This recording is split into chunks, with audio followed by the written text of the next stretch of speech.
Siya ang nagpaalam ng Makati. Pinapangako pa nga lang nila, ginawa na ni Binay. Sa school, libre lahat.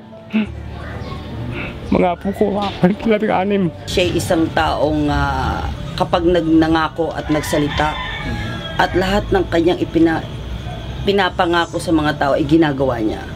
Ang pagkangako sa kanya, talaga nakita ko pag sinabi niya, talagang ginagawa niya.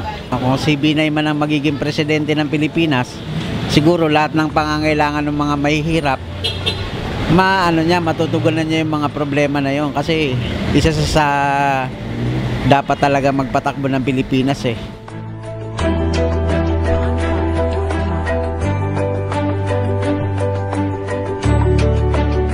Hirap magpaaral. Totoo. Ang hirap, sa totoo lang, kung ang 10 anak mo, ang hirap.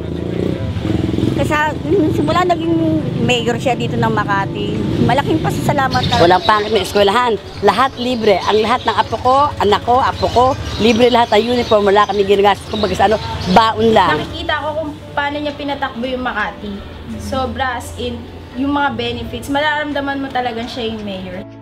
Pero because of you, Mac, after 4 years, may future nurse ako.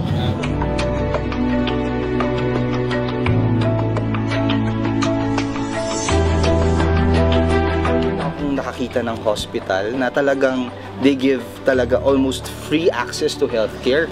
Especially po sa mga student na gaya ko, kasi po dito sa Makati libre po lahat. Uniform, ID, mga notebook, mga bags. Saan pa po kayo? Air condition na room, magandang facilities, magandang libraries. Mahal ko siya. Dalaga nga yung buhay ako dahil sa kanya.